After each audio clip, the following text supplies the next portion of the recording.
Welcome to this lecture on parasitology case studies. Today, we are going to explore one of the most fascinating and consequential events in public health history, the construction of the Panama Canal.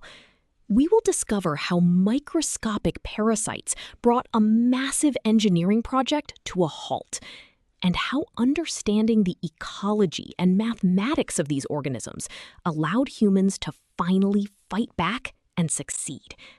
Let us dive in. To begin our journey, we must look at the historical context of the Panama Canal crisis. Why does this historical event matter to parasitologists? Because it perfectly illustrates the devastating power of parasitic diseases on a population level. In the 1880s, the French attempted to build the canal, but failed miserably. They lost over 20,000 workers to what seemed like a mysterious, unstoppable illness. We now know these invisible enemies were the parasites causing malaria and yellow fever, transmitted by mosquitoes. This massive failure proved that simply treating the sick host with medicine was completely insufficient to stop a large-scale outbreak. Now that we understand the scale of the failure, let us look at how the strategy changed. When the Americans took over the canal project in 1904, Chief Sanitary Officer Dr. William Gorgas realized a fundamental truth. You cannot just treat the patients, you must attack the delivery system. He implemented a massive integrated vector control program. Instead of waiting for workers to get sick, Gorgas targeted the mosquitoes directly. His teams drained swamps, fumigated buildings, and poured oil on standing water to suffocate mosquito larvae. This revolutionary shift from treating the human host to eradicating the insect vector became the absolute cornerstone of modern parasitological control. This historical shift brings us to a crucial biological concept, the ecology of parasites. Why is vector control so effective? Because medical knowledge alone is not enough to stop a parasite that relies on an environmental vector. We must deeply understand the ecology and the full life cycle of the parasite to find its weakest link. By targeting the mosquito, Dr. Gorgas broke the ecological chain of transmission. If he had not done this, the Panama Canal might never have been built, which would have altered global trade forever. Today, these exact same ecological principles are deployed worldwide to fight modern outbreaks of diseases like dengue, Zika, and malaria. To truly appreciate why targeting the ecology works, we must look at the mathematics behind it. Epidemiologists use a specific formula called vectorial capacity to measure how effectively a mosquito population can transmit a parasite. The formula is V equals m times a squared times p to the power of n, all divided by the negative natural logarithm of p. Let us break down these symbols. V is the vectorial capacity, meaning the average number of new human infections generated by one infected person per day. The variable m is the mosquito density. The variable a is the daily biting rate. The variable p represents the daily survival rate of the mosquito, and n is the incubation period of the parasite inside the insect. If mosquito density or biting rate increases, the transmission capacity shoots up drastically.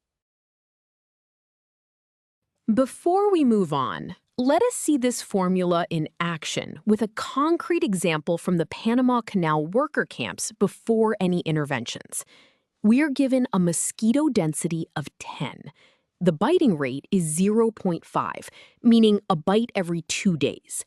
The survival rate is 0.9, and the incubation period is 12 days. We need to find the total vectorial capacity. We plug these exact values into our formula.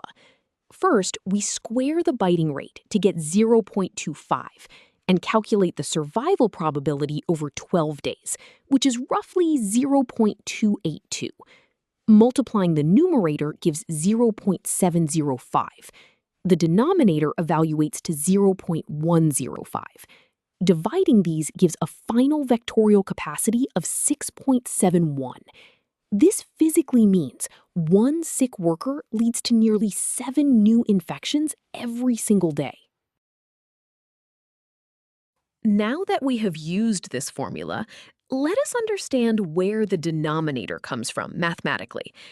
This chunk of the equation is setting out to establish the natural mortality rate of the mosquitoes in the environment.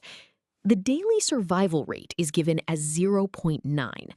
When we take the natural logarithm of a fraction, like 0.9, the mathematical result is a negative value, specifically negative 0.105. Because a death rate must be a positive concept in our model, the formula includes a negative sign to cancel it out, giving a positive 0.105. This mathematical reasoning ensures that the overall transmission is correctly scaled by the expected lifespan of the mosquito. It captures the biological reality of the insect's life cycle perfectly. With that mathematical foundation, let us look at how Dr. Gorgas actually altered these variables in the real world. Why did his specific actions matter? Because he used environmental engineering as a form of medicine. By draining the swamps, he destroyed the breeding grounds, which drastically reduced the mosquito density variable in our equation. Furthermore, by installing window screens in the worker camps, he created a physical barrier that significantly reduced the daily biting rate.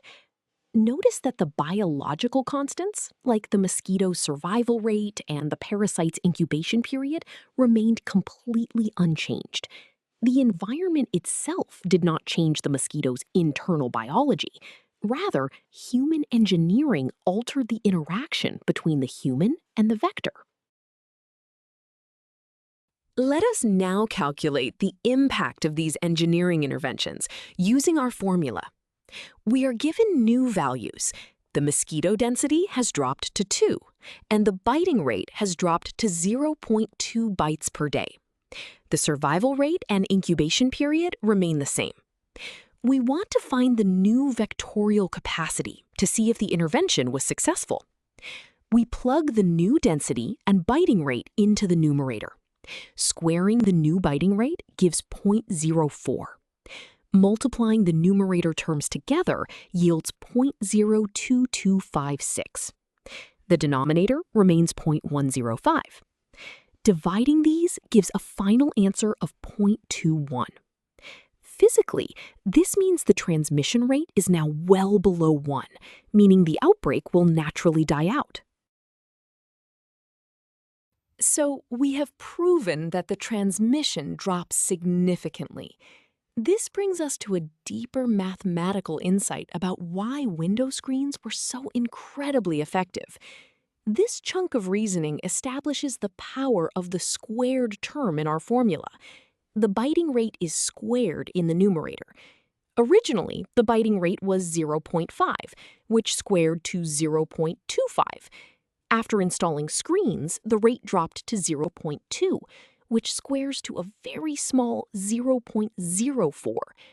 Even though the biting rate only decreased by a factor of 2.5, the squared term decreased by a factor of over 6.